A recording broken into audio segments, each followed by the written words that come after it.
Live mula sa GMA Network Center, 20 taon nang nakatutok. 24 oras. Magandang gabi po, Luzon, Visayas at Mindanao. Sa engkwentro na uwi ang paghahain ng arrest warrant sa isang umano'y murder suspect sa Tondo sa Maynila. Ang barilan umalingaw-ngaw sa komunidad at nahulikan pa. Patay ang aarestuhin at isa pang lalaki habang sugatan ang 4 na pulis. Magkakasunod na putok ng baril ang gumambala sa mga residente ng Balot sa Tondo, Maynila kagabi. Napaengkwentro pala ang mga tauhan ng Manila Police District na magsisilbi lang sana ng warrant of arrest laban sa target na si alias RJ para sa kasong murder. Nilak nila yung pinto, no? Kaya nagkaroon ng pagkakataon na umakyat sa second floor, tumalon sa bintana at lumipat sa isang bahay. Nung sinundan nung mga pulis natin, meron naman tayong blocking force, doon yun ang una niyang pinutukan. Sa kuha namang ito, makikita ang mga tauhan ng SWAT na nakikipagbarilan sa target at sa isang alias Makmak.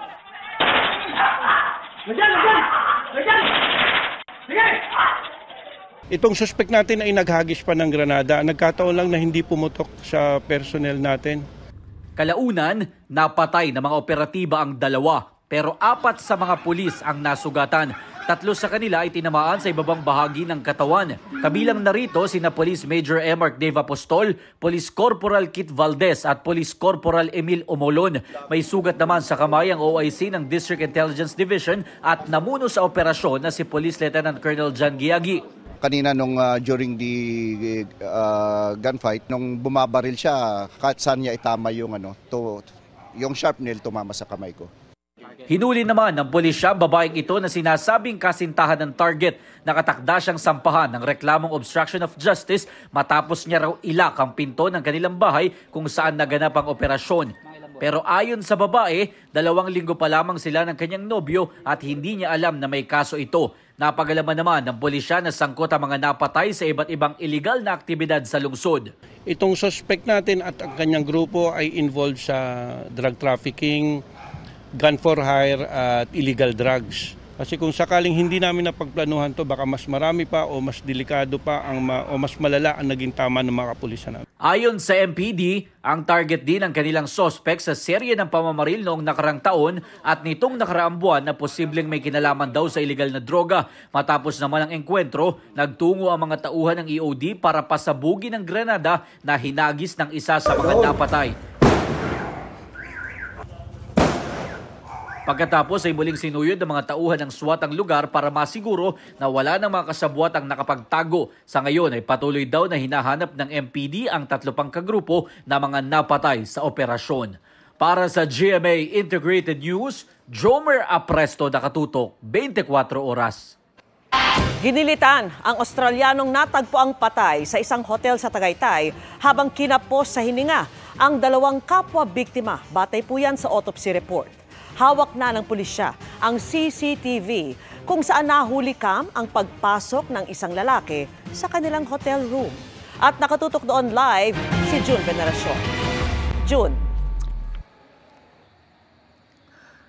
Vicky, nakatutok ngayon ang PNP sa isang person of interest na nakuna ng CCTV na naglamas-masok sa hotel room ng biktimang Australiano at ang kanyang partner at isa pa nilang kasama. Lobas naman sa autopsy, Vicky, na karumal-dumal ang ginawang pagpatay sa kanila.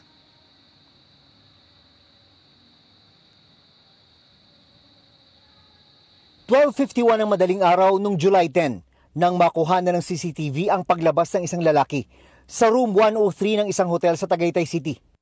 Segundo lang ang lumipas, pumasok muli ang lalaki sa kwarto kung saan nakabilit ang isang Australiano, kanyang partner at manugang ng partner. Ang pinagtataka ng mga investigador, walang video na nagpapakita kung anong oras unang pumasok ng room 103 ang lalaki. Sa window, most likely ang entrance sa labas. Maaari kasi na during night time, habang sleeping period nila, nagbukas sila ng bintana. Wala nang kuha ng CCTV, pero tuluyan na lumabas ang lalaki ng kwarto, 5:46 ng madaling araw. 1:35 ng hapon nang i-report ng hotel staff sa pulisya ang pagkakatagpo sa Australiano at magmanugang na Pinoy sa kwarto na patay na. Pagresponde ng mga pulis, dito na nakita ang mga dugo ang labi ng 3 biktima sa kwarto. Nakapanlulumo ang lumabas sa resulta ng autopsy. Base sa ating autopsy report, yung ating lalaki na biktima, meron siyang hiwa dito, ginilitan, nadali yung main artery niya sa leg na yun ang nag-cause ng death niya. Natagpuan sa crime scene ang hininalang ginamit para patayin siya. Ang siyang na-recover doon sa area ay baso na basag na binalot sa tuwalya. Karumal-dumal din, pero sa ibang paraan pinatay ang magmanugang. Ito namang 2 babae, asphyxia dahil merong nilagyan ng tape yung paligid ng mukha nila. And most likely, pero dahil nakadapa, pwedeng inginod-ngod. Yung sakal kasi hindi nasabi sa autopsy report. Ang tanong, paano ito nagawa kung nag-iisa lang ang pumasok sa kwarto ng mga biktima? Pwede na meron siyang weapon na dala. It could be meron siyang handgun. Hindi natin masabi. Pero hindi niya ginamit dahil maririnig. Yung sigurong si medico legal ang makakasagot niyan kung merong ginamit na pampatulog. Sa pag-iimbestiga, walang nakuha sa gamit ng magmanugang na biktima dahil ang mga alahas, pera at cellphone ay naitago raw sa underwear ng isa sa kanila. Itong si lalaki, ang wonder namin, wala siyang wallet, wala siyang credit cards whatsoever. Hindi natin dinidiscount yung tungkol doon sa robbery. Sinasarahalog yung mga gamit. Sobrang bigat ang pinagdadaanan ngayon ng anak at asawa ng 2 sa mga biktima. Plano niyang iuwi sa Oriental Mindoro ang kanyang mga mahal sa buhay. Sana po sumuko na po siya. Sana po mahuli na para mabigyan na po ng hustisya yung pagkawala ng nanay at asawa ko po tsaka ni Dave. Kaya sana mahuli na.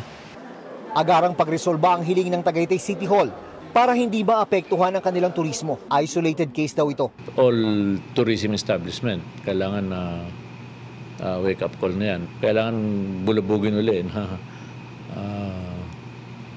higpitan. Diba? Higpitan for the sake of the tourists. Kasabay ng pakikiramay sa mga biktima, sinabi ng pamunuan ng hotel na sumunod sila sa mga protocol bilang tugon sa sitwasyon at nakikipagtulungan sa mga otoridad. Dagdag nito, prioridad nila ang kaligtasan ng lahat sa hotel at regular na pinaiigting ang kanilang seguridad. Unang pagkakataon, Vicky, ay nagpulong na ngayon ang kabubuo lang na Special Investigation na Task Group.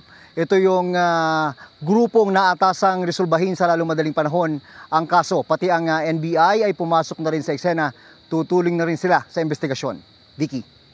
Maraming salamat sa iyo, June Veneracion. Arestado sa Davao City ang isa sa mga kapwa-akusado ni Pastor Apollo Kibuloy. Paliwanag ng Interior Department, malaking tulong ang alok nitong pabuya. Nakatutok si Marisol Abduraman. Isa po siya sa mga pugante na nagtago. Ito ayon sa Interior Department ang bunga ng tip ng isang tumawag sa Davao Region Police noong July 9. Nahuli sa isang subdivision sa Davao City, Sipulin, Canada. Kapwa-akusado ni Pastor Apollo Kibuloy para sa kasong paglabag sa Anti-Trafficking in Person Act at kabilang sa Finance Department ng Kingdom of Jesus Christ. Paniwala ng Interior Department, malaking tulong ang 1 milyong pisong pabuya sa pagkakahuli kay Canada. Nakita niya ang isang babae, na kamuka ng nasa litrato ng wanted poster na nilabas ng PNP. Sabi ng direktor ng Davao Region Police, may 2 kilometro lang ang layo sa pinanghulihan kay Canada sa regional office. Nagtatago kasi maghirap pong hanapin ng tao talagang nagtatago. They know what to do, they know what to expect pagka nandiyan yung mga pulis. Bagamat hindi isinasantabi ng gobyerno na nasa ibang bansa na ang ibang wanted, mas naniniwala silang nasa Pilipinas lang sila. We are working on it round the clock. Lumiliit na ho ang mga pinagtataguan ninyo. Hindi kami titigil. And we will use all resources of government to make sure that the ends of justice will be met. Hindi na nagbigay ng pahayag si Canada na idediretso sa Pasig para sa return of the warrant. Sabi ni Abalos, by all means, kukunin nila si Kibuloy at iba pang wanted. Gayunman patuloy na umaapila ang kalihim na sumuko na ang mga ito. Para sa GMA Integrated News, Marisol Abduraman. Nakatuto, 24 oras. At kaugnay niyan, sinisika pa po namin kunin ang pahayag ng Kingdom of Jesus Christ. Pina-freeze ng Court of Appeals ang mga ari-arian ni Bamban Mayor Alice Guo at mga itinuturong kasosyo na sangkot sa iligal na pogo. Bilyong piso umano ang pumapasok na pera sa kanyang mga bank account. Nakaramihan po ay galing sa China. Nakatutok si Mav Gonzalez. Helicopter, 12 sasakyan, 12 real properties at 36 na bank accounts ang mga ari-ariang yan ni Bamban Mayor Alice Guo. Inisyuhan ang freeze order ng Court of Appeals. Hiwalay pa yan sa 21 frozen bank accounts ng QJJ Farm at QJJ Embroidery na family business ng mga Guo na sakop ng utos. Pag isinama ang nakapangalan sa 6 na iba pang sangkot umano sa iligal na pogo at 9 na kumpanya, aabot sa 90 bank account ang frozen. Kabilang ang mga kasosyo umano ni Guo na si Wang Ziyang, isang Chinese fugitive, at si Zhang Ruijin at Lin Baoying na sangkot din sa money laundering case sa Singapore. Lumitaw sa investigasyon ng AMLAC na nagkamal ng malalaking transaksyon at pag-aari ang mga individual, kaya pinaghihinala ang sangkot sila sa money laundering at human trafficking. Nanggagaling sa iba't ibang lugar, pumapasok sa bank account ni Alex Guo in the amounts of billions, tapos lumalabas to sa iba't ibang individuals at corporations, particularly dito sa pagsasagawa o pagpapatayo ng Pogo Hub sa Bamban. Aniya, freeze ang accounts ni Guo at iba pa dahil hindi maipaliwanag kung saan galing ang laman nitong halaga na karamihan ay galing sa China at ipinapadala sa iba't ibang individual at korporasyon. Pag tinignan mo yung income statement niya, lugi yung kanyang mga corporation. So sabi rin ng AMLAC, pareho sa findings namin na hindi niya ma-justify kung saan nanggagaling. Mataas ang probability nito na money laundering ang nangyari. Kaya na-freeze ka agad yung asset. Kasi kung hindi mo i-freeze to, ang pera madaling mag-transfer. Dahil 2019 pa ang unang malaking transaksyon, tanong ni Gatchalian, bakit hindi ito ni-report agad ng mga bangko? Obligado silang gawin yan kung mahigit kalahating milyong piso ang transaksyon o kung suspicious transaction o hindi maipaliwanag kung saan galing ang pera. Mayroong pagkukulang yung mga bangko dahil bakit 2024 lang nila na report? Meron din akong suspetsa na itong mga bangko, meron din ganitong tsabahan. Noong Miyerkules ay naghain na ng money laundering case ang AMLAC laban sa mga individual at korporasyon na freeze ang mga account. Inalmahan naman ng kampo ni Guo ang paglalabas ng mga bank account na aniyay confidential at saklaw ng Bank Secrecy Law at Data Privacy Act. Humiling na ang komite sa Senado ng arrest order laban kay Guo, bagamat wala pang inilalabas ang Senado. Nakamonitor naman ang Bureau of Immigration. So far po doon sa records natin kay Mayor Alice Guo and Guo Huaping, wala po tayong nakikita na recent travel records niya palabas po ng bansa. Sa mga kasamahan po nila, wala rin po tayong nakikitang recent na travel records, although tandaan po natin na lookout bulletin lamang po ang in-issue sa ngayon. Ang ibig sabihin po noon ay maaari pang lumabas ng bansa yung mga nakalista doon. Para sa GMA Integrated News, Mav Gonzalez, nakatutok, 24 oras. 13 mga flight ang na-delay sa panibagong aberya sa NAIA Terminal 3 kanina. Lumampas kasi sa rampa at sumadsad sa damuhan ang isang eroplano. Ang latest doon, tinututukan live ni Mark Salazar. Mark! Vicky, ang update ay normal na ang daloy ng mga pasahero na palipad at palapag dito sa NAIA Terminal 3. Ito yung terminal kasi na apektado nung binabanggit mo, Vicky, na 13 delayed flights dahil nga dun sa pagsadsad ng isang eroplano ng Cebu Pacific sa damuhan. Di pa sumisikat ang araw kanina nang mawala sa rampa at sumadsad sa damuhan ang Cebu Pacific Air A321 aircraft habang lumilipat sana ng bay. Wala namang nasaktan lalo't wala pa itong sakay na crew at pasahero ayon sa Manila International Airport Authority. Pero dahil sa nangyari, isinara ang Bay 110 hanggang Bay 112. Na-delay tuloy ang 6 na arrival flights at 7 departure flights. Sabi ng Cebu Pacific, asahan ang flight delays dahil sa ramp congestion o yung paghaba ng pila ng eroplanong gagamit ng rampa. Humingi naman ng pangunawa ang MIAA habang tinatanggal ng kanilang aircraft recovery team ang eroplano sa damuhan. Bago mag-alas 2 ng hapon, nahila na ang sumadsad na eroplano papunta sa Airline Operations Center. At bago mag-alas 3, Vicky, ay wala ka na makikitang delayed flights doon sa kanilang mga electronic flight information display. Vicky. Maraming salamat sa iyo, Mark Salazar. Magpapatupad ng nationwide gun ban sa July 22, araw ng ikatlong State of the Nation address ni Pangulong Bongbong Marcos. Suspendido ang lahat ng permit to carry firearms outside of residence pagpatak ng alas 12 ng hating gabi ng July 22. Wala man nakikitang bantay, hindi raw magpapakasiguro ang PNP.